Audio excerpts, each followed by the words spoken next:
Petty Officer Xander Gamble, and I'm currently in a replica aircraft carrier ready room.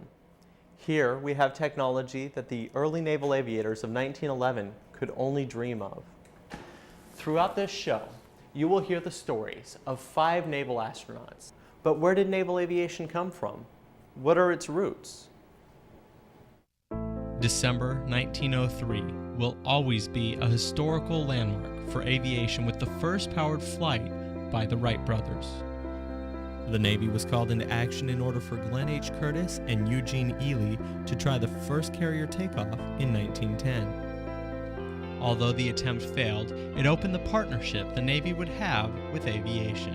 On January 26, 1911, Curtiss made the first hydroplane flight in the United States. During World War I, the first catapult launch was conducted, launching a whole new era of aviation. From this point on, aircraft would begin their huge strides in foil design, engine dynamics, and overall capabilities in order to extend the aircraft's mission. By World War II, the Navy was using airplanes for fighting, recon, and even bombing. World War II also saw landmarks in naval aviation.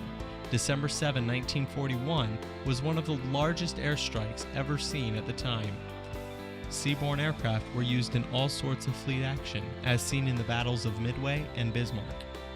They were used for preemptive strikes in the Battle of Taranto, as support for ground forces in the Battle of Okinawa and the invasion on Italy, and anti-submarine warfare throughout the Atlantic and Pacific.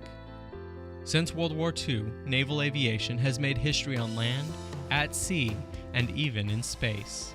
Because of the training naval pilots receive, these aviators have been on the cusp of history. Whether it's first flight, the first into battle, or the first into space, naval aviators have been there. What is it that has brought these pilots to the top? What made them decide to fly in the first place? Sit back as Major General Charles Bolden, the head of NASA, and Captain Eugene Cernan, Gemini and Apollo veteran, look in depth at the training and the ability of the naval aviator. Flying to me, I guess, from my early days in life, has been a passion. Soon as the wheels lifted off, I mean, it was incredible. The feeling of exhilaration and everything, and I fell in love with it. Every day, flying teaches me something new about flying and about myself.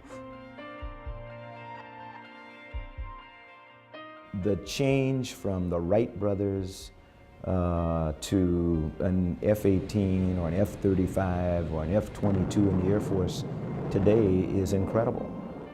Whether you're talking about speed, altitude, ability to deliver weapons precisely, it's those types of developments in aviation that have enabled us to bring about a space shuttle, for example. Houston now controlling the flight of Atlantis. Not that naval aviators are any better than anybody else. It's just I think our training and our attitude and our passion in how we're trained does have a significance, because, you know, the first American in space was a naval aviator. The first American to orbit the Earth wore Navy wings of gold. The first man and the last man to step foot on the surface of the moon were naval aviators. 5 out of 6 lunar landings were commanded by naval aviators, as well as Apollo 13 that didn't have the opportunity to land. And I think the reason for that goes back to those early days where we did prepare to land aboard an aircraft carrier, where you didn't take anything for granted.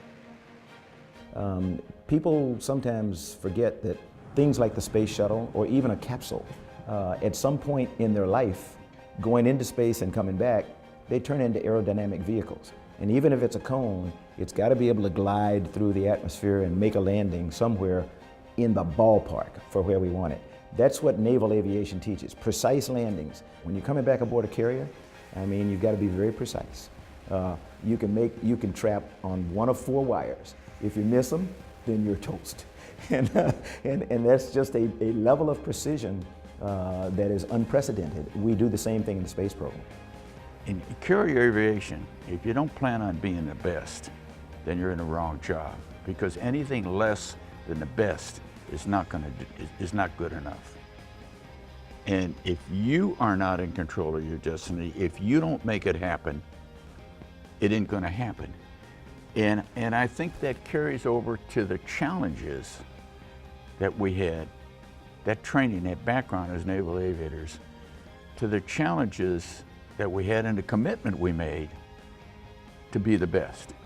When we put somebody on another planet, as we are going to do when we go to Mars, we've got to be able to make a carrier land.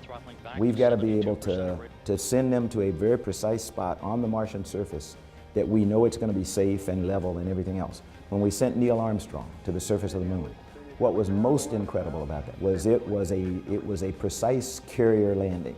We knew where we wanted them to be. Neil was able to take over manually because he found that where he was going to land, that precise spot, was a little bit rougher than we had thought, and so he moved just a little bit to one side and landed safely. And that's the kind of precision that's required when you're going to another planet. There it is, proceeded. And there it is. Coming down on the descent itself to the surface of the moon. Very dynamic, noisy, people are talking to you. Although things are happening fast during a landing on the moon, I'm going to make it happen. There was no question in my mind.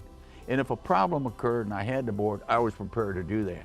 Just like you're prepared to take it around aboard a carrier at night if it isn't a perfect landing. But this time we didn't have a chance to come around again. So the determination and the commitment that you had was to do it right the first time, because you're not going to get a second chance. And that relates very closely to the attitude you had to have and the training you had as a naval aviator. Is that what makes the difference? Is that, we didn't have a 12,000 feet of concrete to land on the moon, but you don't aboard ship either.